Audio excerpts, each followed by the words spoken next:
नमस्ते दोस्तों, rich gold में आपका स्वागत। स्वास्थ्य संबंधी चर्चा में होम्योपैथिक दवा रोडियम 200 इसके बारे में आपको जानकारी। रोडियम औषधि स्नायुविक तथा रुदनशील रोगों पर प्रदान क्रिया करती है। सर्दी जुकाम होना जिसमें नाक से अधिक तरल पदार्थ बहता रहता है और होंठ सूखे रहते हैं, इस प्रकार के लक्षणों को दूर करने के लिए इस औषधि का लाभकारी प्रभाव होता है। गर्दन अकड़ना, बाएं कंधे और बाएं बाह में होकर नीचे के जोड़ों तक दर्द होना, ये ध्यान देने की बात है। अगर ये लक्षण बहुत साइटिका रोगों में और में मिलता है, मैं दोबारा एक बार आपको और बोल देता हूँ। गर्दन अकड़ना, बाएं कंधे और बाईं बाँह, ये कंधा और ये पास की बाँह है। गर्दन अकड़ना और बाएं कंधा और बाईं बाँह में होकर के नीचे के जोड़ों में दर्द होना, मतलब यूँ नीचे उतरते होते हुए जोड़ों में दर्द होना। इस रोग के अंदर रोडियम दवा जो है बहुत बढ़िया काम करती है। और इसके अलावा बाहें, हथेलियों और चेहरे पर खुजली होना, मल नरम होना तथा इसके साथ ही मरोड़ होना, सिर में दर्द होना, सिर में दर्द होने के साथ ही आँखों में दर्द होना, कानों तथा नाक में तेजी से दौड़ती स्नायुविक दर्द होना, खरोंचने जैसी खांसी होना, साए साए की आवाज़ आना, छाती में गाढ़ा बलगम जमना, चक्कर आने के साथ थकावट होना, कमजोरी महसूस होना, मल त्याग करने के बाद मरोड़ होना, अधिक मात्रा में पेशाब आना, अत्यधिक बढ़ी हुई पूर्व शरणगित इत्यादि लक्षणों को ठीक करने के लिए रोडियम का प्रयोग करना चाहिए। रोडियम औषधि की दोषीय शक्ति का प्रयोग रोग के लक्षणों को ठीक करने के लिए अच्छा है। ये दवा बहुत कीमिया दवा है अगर मुझको पूछा जाए तो, क्योंकि ये छोटी सी दवा नहीं है, छोटी होते हुए बहुत बड़ी है और अपने अभ्यास में ये नहीं आ रही है। डॉक्टर लोग इसको बहुत कम लिखते हैं, लेकिन ये सब ये जुकाम और ये सारा नाक बहना करना, तो कभी कभी रोडियम 200 की ट्राई कीजिए, देखिए फिर आप। होम्योपैथिक में ऐसी अज्ञात दवाइयाँ जो बहुत बेहतरीन स्वास्थ्य के लिए उपयोगी है, जो यूं ही पड़ी है अनटच,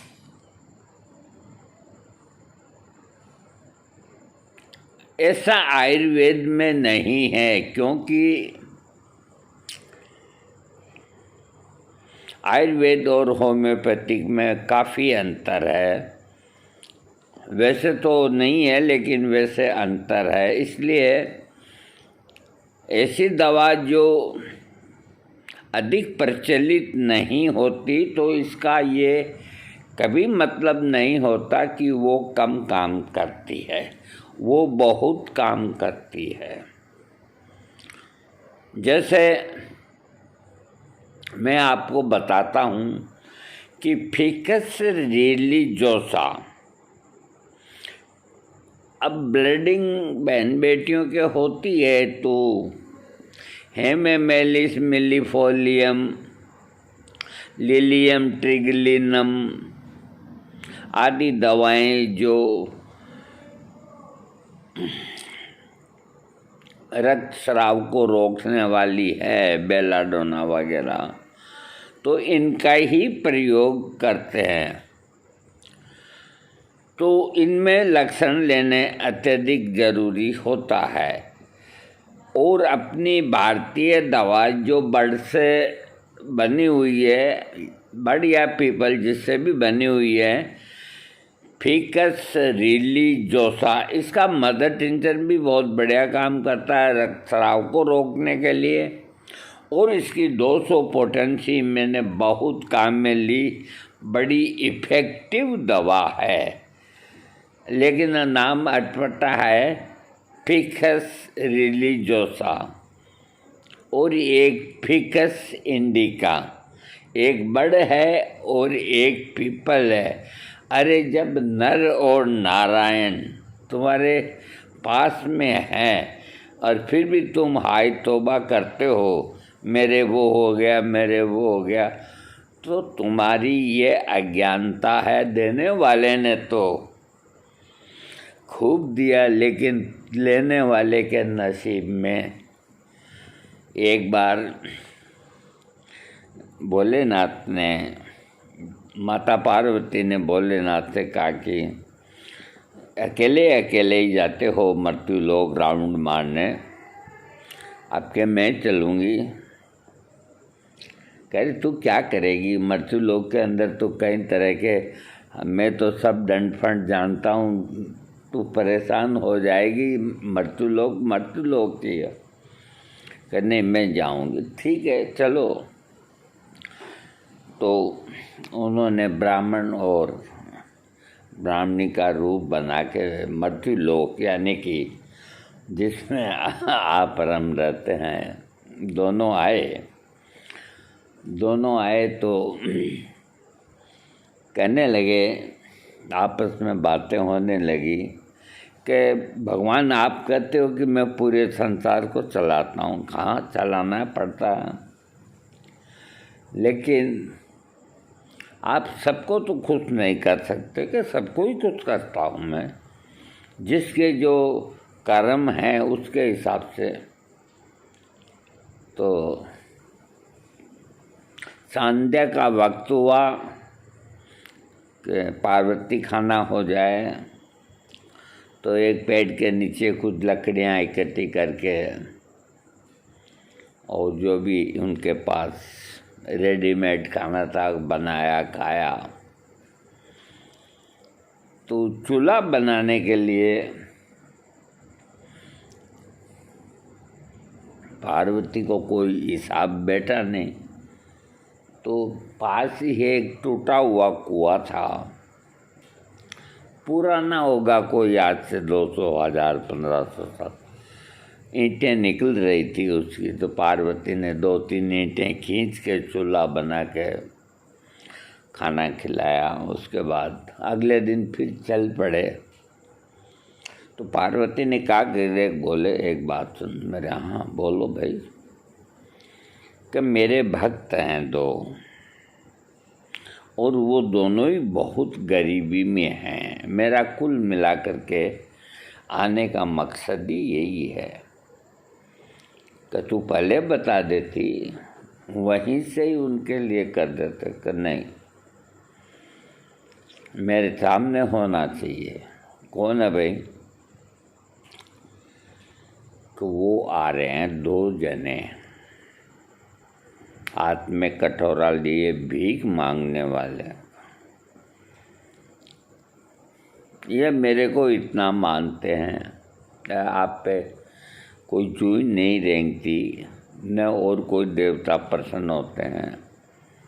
बहुत सीधे आदमी हैं, ये भीख मांगते हैं, इनको पैसे वाला बनाओ। तो पार्वती कहाँ तू मृत्यु लोक के अंदर ऐसे झंझट के अंदर आके फंसी है, इनके पैसे वाला मैं कैसे? ठीक है जितना इनके नसीब में है कि मांग करके खाओ और अपना पेट भरो, वो दे बता रखा है इनको इनका धंधा। कि नहीं, गलत बात है ये। कि ये इनके नसीब में और कुछ नहीं है, यही है कि नहीं है। कि कैसे हैं कि ये दोनों आ रहे हैं कि हाँ, एक रास्ते के अंदर असरपियों की ढेरी लगा दो। देखें ये जेबें भर के ले जाते हैं नहीं ले जाते हैं, ये धनाढ्य होते हैं नहीं होते हैं। तो भोलेनाथ ने कहा पार्वती चलो एक नहीं 2 ढेरी लगा देता हूँ। हाथ का इशारा किया और रास्ते के अंदर ही यूँ आप मान के चलो 10-10 फीट ऊंचे 2 बड़े बड़े ढेर जो चमचमे बिल्कुल सोने के बिस्किट या सरपी का देख लिया। कहाँ का अब तो कोई बात ही नहीं है, वो बोरियां ला के भरेंगे मेरे भगत जो को थी। तो उधर वो आ रहे थे तो एक ने कहा कि यार एक बात कहना चाहता हूँ, कबूल कि अभी तो अपने को अपने निगाह से ठीक दिखता है, कहाँ कल को खुदा न खास्ता अगर अंधा हो गए कोई, अपन दोनों ही हो गए, बुढ़ापा है हाँ, कब फिर कैसे मांगेंगे। कि यार बात तो तेरी बिल्कुल वाजबी है, तो क्या उपाय हो। कि उपाय ये है कि अपने को अभी से ही इसका रियाज यानी कि अभ्यास शुरू कर देना चाहिए। कि वो कैसे अभी करते हैं, अपन थोड़ी दूर दोनों आंखें बंद करके वो चलते हैं, देखते हैं कि लड़खड़ाते हैं या गिरते हैं।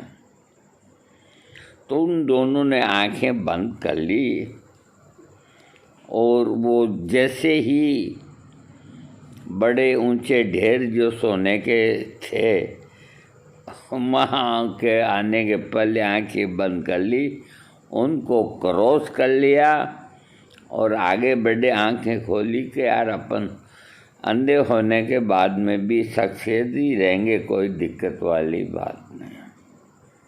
और वो आगे रोज़मर्रा की ज़िंदगी में मांगने के लिए चले गए।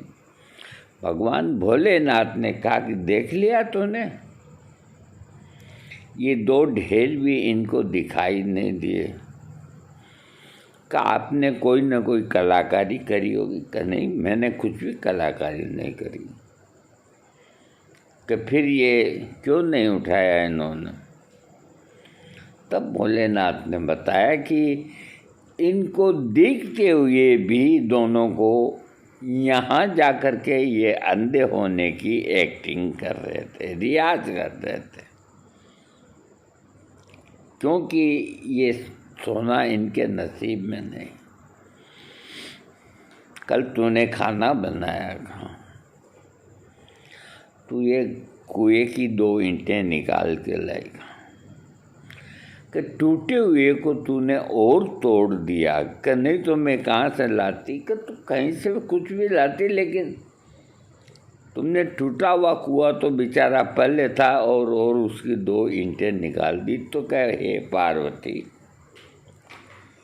गरीब और गरीब होता है, अमीर और अमीर बनता जाता है। ये मृत्यु लोक है, इसके अंदर ऐसे ही चलता है।